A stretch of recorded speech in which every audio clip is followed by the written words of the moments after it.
All righty.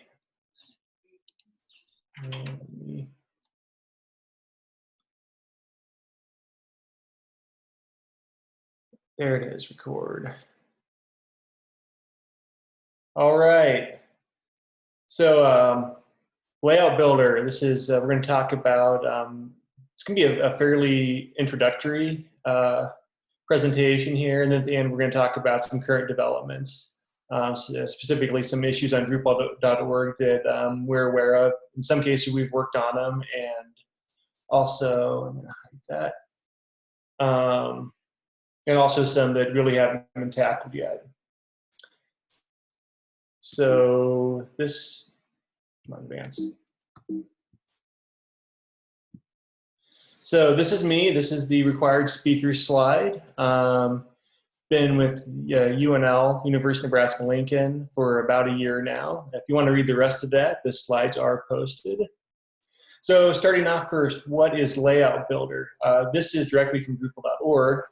Drupal 8's Layout Builder allows content editors and site builders to easily and quickly create visual layouts for displaying content. Users can customize how content is arranged on a single page, work across types of content, or even create custom landing pages with an easy-to-use drag-and-drop interface. Or if you've been working with people who are familiar with Drupal and they've used panels, and I just tell them this, Layout Builder is panels in Drupal core, basically. We don't quite have feature parity yet for all the cool things we could do in panels, but I think Layout Builder is a huge step forward, and that feature parity is coming. So what are we going to talk about today? We're going to implement Layout Builder for a content type. We're going to do some per entity customizations.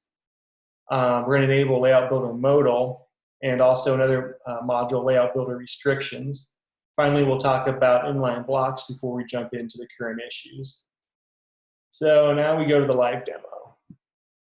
So what I have here is a stock Drupal 8 site. This is 884 with a standard install profile.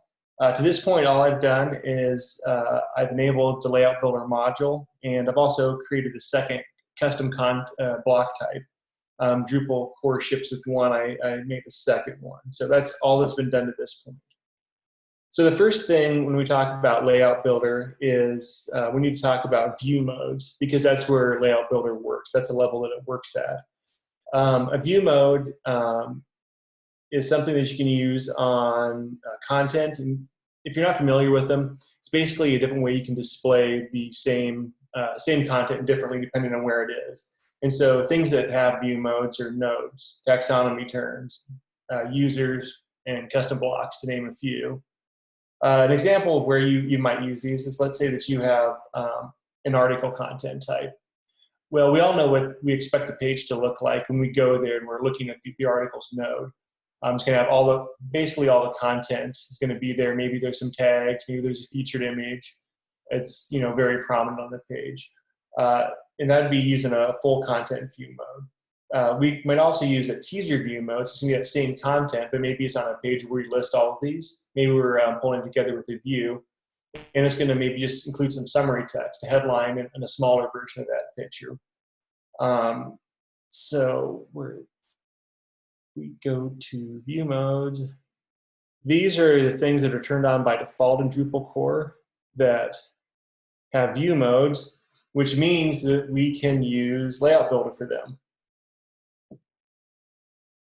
So what we're going to do now is we're going to go to Manage Display for Basic Page.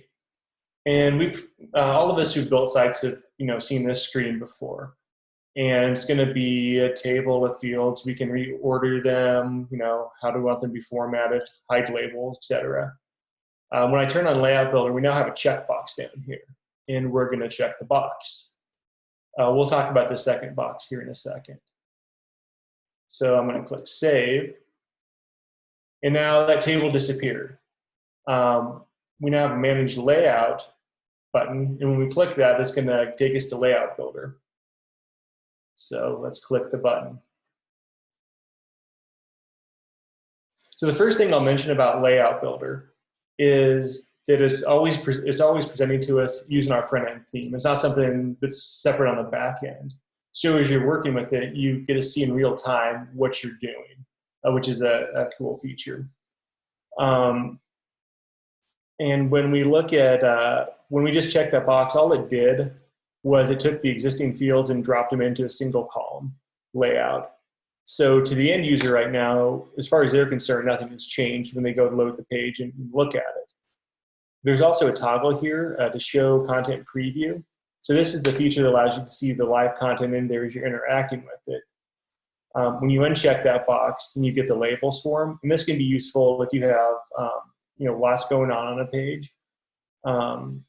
So a lot of times when I'm doing building, I may toggle this on and off several times as I'm working on a page.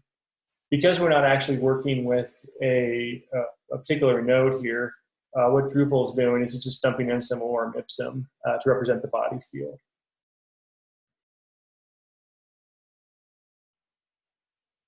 Okay, so let's go ahead and let's add a section. So we have layouts. In this case, we have 4. This is what Drupal core ships with.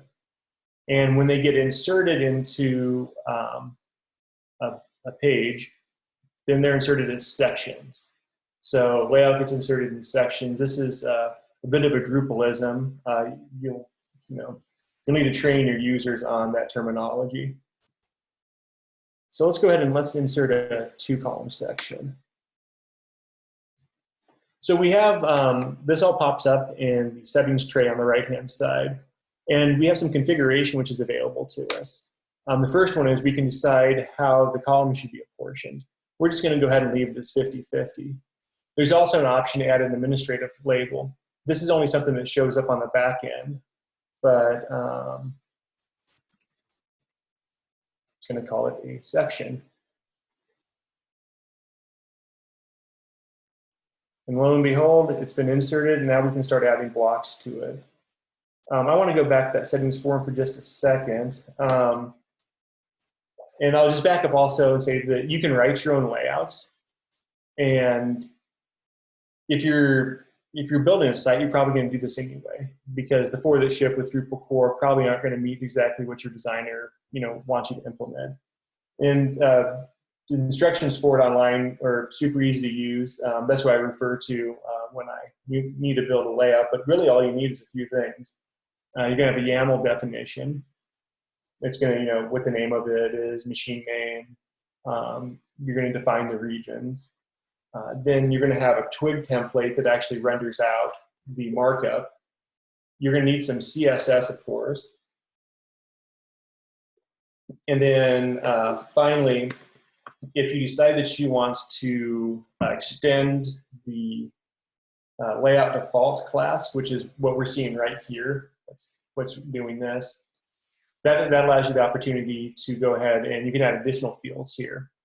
And so some reasons you might want to have some additional fields on a section configuration is if you want users to be able to add classes to a section. Maybe you're working with some type of design system where classes are used. Maybe you want to maybe not give them that much power, but you want to give them some selectors. So maybe they can select a background color for the section or set some padding.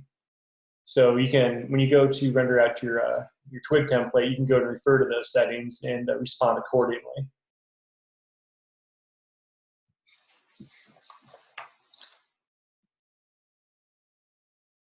Okay, so blocks. So anything that is a block can be inserted into Layout Builder. So let's click Add a Block.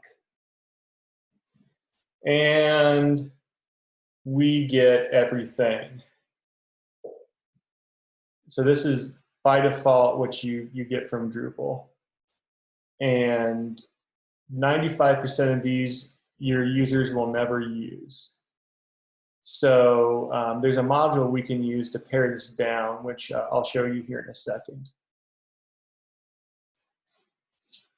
And actually, if any of you watched Suzanne's presentation yesterday on UX research with Layout Builder, Gutenberg, and paragraphs, this is one of the things she identified. And I personally, I would never give all of this to any user. I always, on every site, use layout builder restrictions. So we'll take a look at that here in just a second. So let's say for this particular basic page, we want to insert authored by, and it's a demonstration. I don't really care about those settings, but there is some configuration available there. And then maybe you want to, when it was authored. So if we save this, now let's go add a basic page.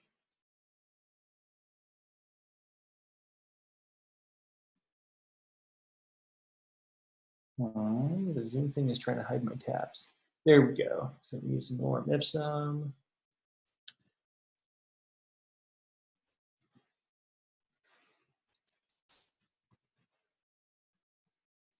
So we'll save it.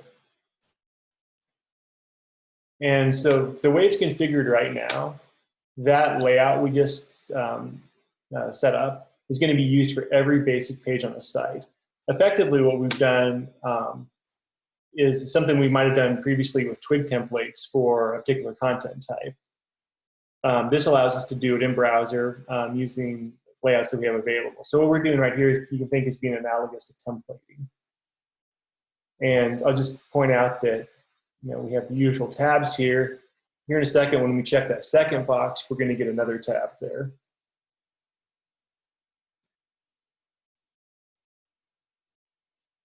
So let's go ahead and let's check that second box.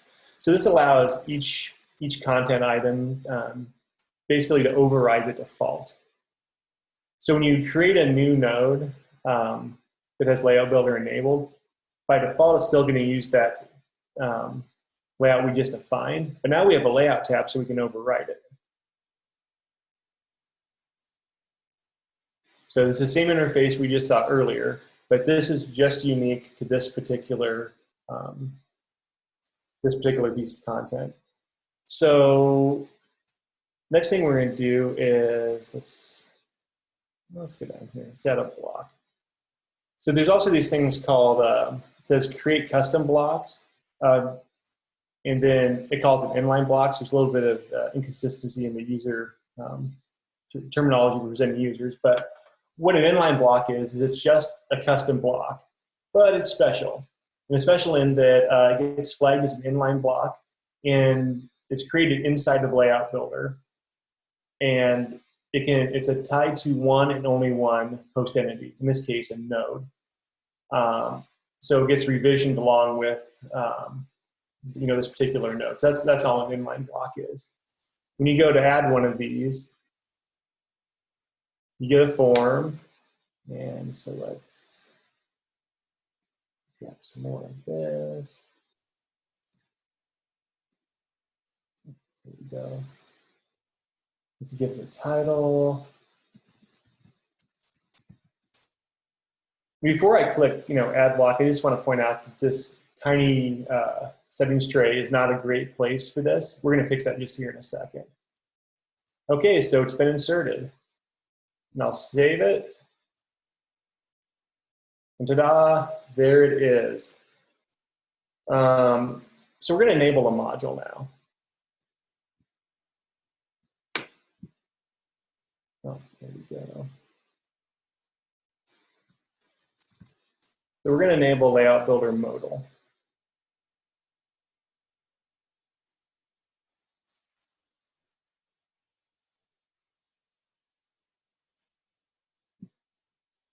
Okay, it's been enabled. I'll just show you quickly that there are some settings. And they also allow you to insert CSS from Barticker 7. And that's because your front-end CSS, whatever your front-end theme, is being loaded on this page, and maybe you want to override it because it looks goofy in your front-end theme. So that's what that's there for. So if we go back to this page, and if we go back to edit this, ta-da, that's a huge UX improvement. So on every site that I have Layout Builder enabled, this module is also enabled. Okay, now we're going to enable another module. We're going to enable Layout Builder restrictions.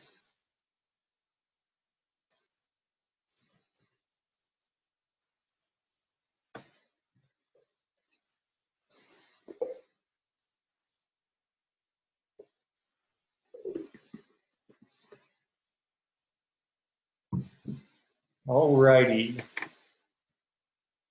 And there is a settings page for that. Layout Builder restrictions uses plugins, and so it ships with one plugin enabled already. You can write your own, and I don't know if any exist, but it would certainly be possible that you could, have your own contrib module that provides a Layout Builder restriction plugin. So now when we reload this page, we get more configuration options. So by default, none of the behaviors changed, everything's still allowed. But we can restrict it. So let's say that we just want folks to be able to use 1, 2, and 3 column layouts. And then in terms of blocks, these are all the different categories. And so let's go ahead and pare these down.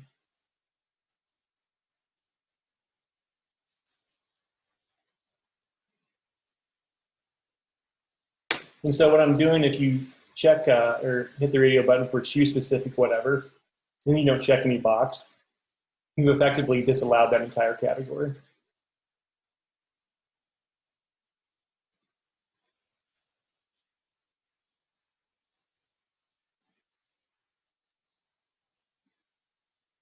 Okay, I'm going to go ahead and save that.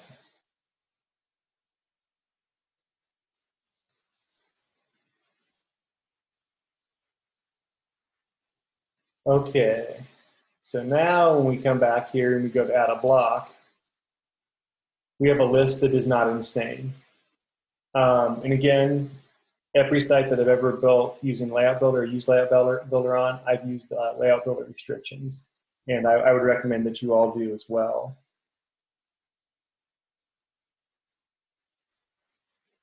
So next, we're going to talk about, okay, so now that we have a new tool, we have the issue of where do we use this tool? Do we use it everywhere? Do we just stop using twig templates for all of our content types, etc.? Well, it kind of depends. You're going to need to look at your individual use cases, what you're building, what it needs to do. In my case, at University of Nebraska, the CMS that we're building, the decision we've made at this point is we're only using Layout Builder for one content type, and it's called Builder Page. We have other content types who are still using the traditional twig templates, and it's worked well so far. That's the decision we've made there. We may review that in the future and go a different direction. I've done some freelance sites where I've implemented Layout Builder, and there's one instance where I used it fairly extensively as I was building things out. The reason being is that in terms of the layouts that I needed, I already had everything that I needed for several content types. I didn't need to reinvent the wheel, and it was actually very quick and easy in that particular case to go ahead and use existing layouts to drop content in, just like I kind of showed here.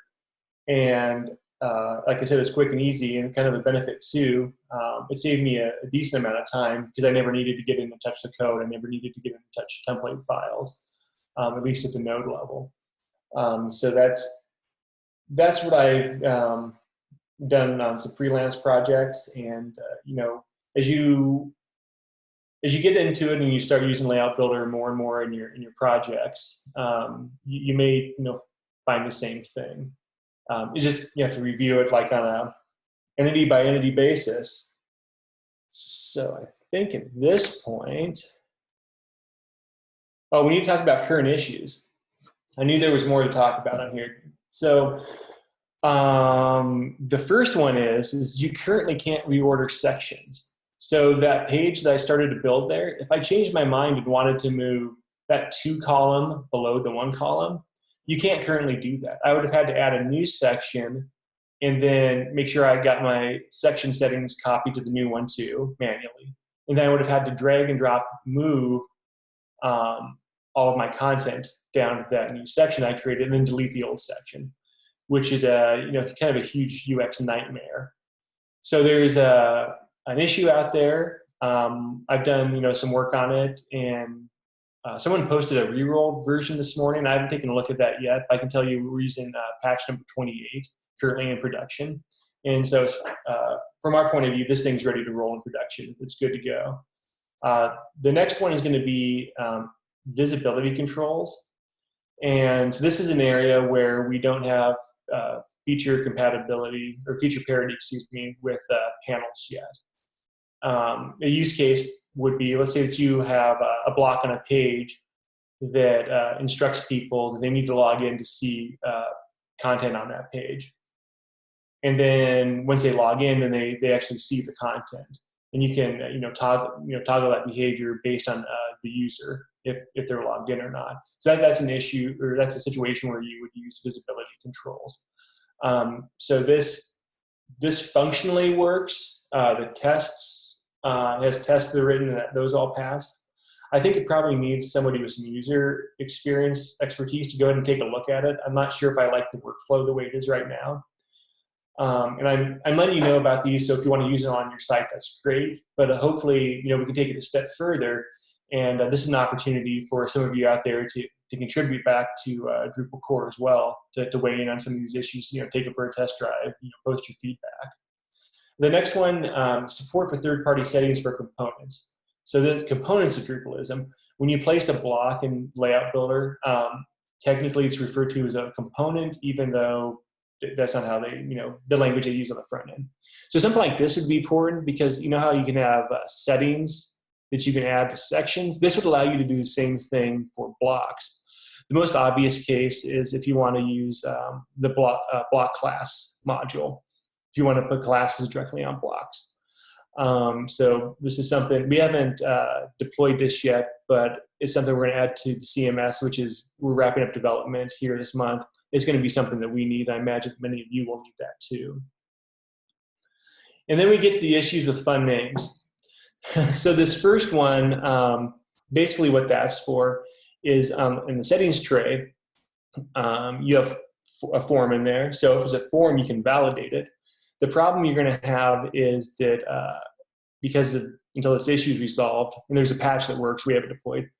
What happens is if the form, the user data that's submitted in the form doesn't pass validation, validation works in the sense that it refuses to accept the submission, but it fails silently. The user gets no feedback. They click the submit button, and then nothing happens. They never get displayed the error. So that first one fixes that one. The second one, this one's a nasty bug. This is actually pretty bad. So that page I was building there, I could revert the node to a previous revision, and that all works fine. I'll get the older version of the inline blocks. That all works hunky-dory. But the problem is, because then of basically, we'll just call it a revision mismatch validation, I can no longer edit those inline blocks once I've made the reversion on the node. So the only way that I can edit those inline blocks is to delete them and recreate them. So that's a big boo-boo. That's a big problem. So unfortunately, this one, there's no patch. It's being blocked by an upstream issue, also in Drupal core. So if there's folks out there that are looking to use Layout Builder or are using Layout Builder and have some coding experience and want to dive in there and tackle this, this is a big need in Layout Builder right now, because it's a bad bug. Okay, well that wraps up the presentation. Don't forget, contribution day is Saturday. And then if you'd like to provide your feedback on this presentation, here is a link. So there is that. And now we have time for questions, because Chris did leave a little bit of time. So let's,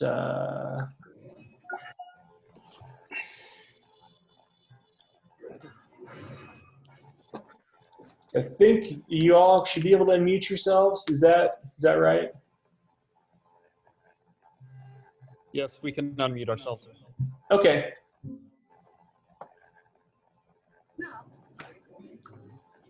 I'm going to see if there's anything in chat here. What are your thoughts on inline blocks versus paragraphs? Okay, so I purposely didn't bring up paragraphs because it's hard to talk about paragraphs without bashing the way that some people still use them and I used them before we had Layout Builder. Paragraphs, the only way that I use them now is for basically repeatable fields. If I need complex data structures where things might be nested. So I have paragraphs, I use them in blocks to get placed in Layout Builder, but I don't use paragraphs for layout like I did in sites before we had Layout Builder. Do you find that authors care about the change in the, like it's a pretty big change in the experience working within Layout Builder versus the original edit form? Sorry, versus the original what? Content edit form. Yeah, it is a big change. I think that for users that aren't technical, it's going to take a little more training. Once they get it, they've liked it. Users who even are moderately technical, they just dive right in. And for those of you who watched Suzanne's UX research presentation yesterday, if you haven't watched it, go back and watch that video. It was very, very good. And she talked about just kind of dropping users in and finding the different points at which you might need to prompt them. The one area that she identified is that add a custom block link at the very top of the AdBlock form. Not a lot, but some users need to be kind of prompted. Hey, you might want to click there to add an inline block, and then they were able to proceed. What's that? Sorry. Okay, let me try exiting present. Yeah, that makes sense. Okay, I'm working on a some, I know I'm missing questions in chat. Oh, sorry, go ahead.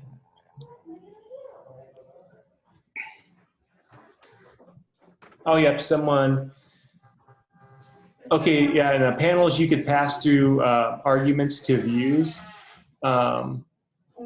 from a block that you placed in a panel, and that is true. You can't currently do that, so I don't know if there's even an issue for that yet. If there's not, I would encourage somebody to open that, because I suppose it's just a matter of time before we'll need that too. But that's another good example. Chris, there was one other question in the chat from Adele. When you use Layout Builder restrictions, you have to go back and allow specific blocks whenever you add them. So, there's actually an issue about that right now. That's a little complicated. So if a new category shows up, if I if I were to enable web form, and under the current behavior, that would be allowed by default, and so users would get that instantaneously. If there's a new block that becomes available in a specific category that's already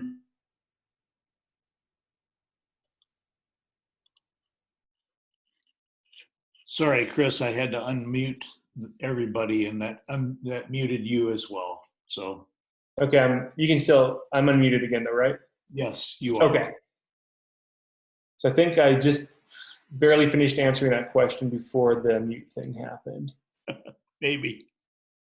Use block filter block. Well, that's cool. There's a module. I'll have to take a look at that.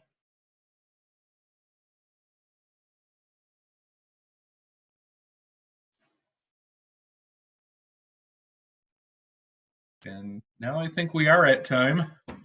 Okay. So if everyone will unmute themselves, and let's give Chris a big round of applause. That was really awesome. Thank you.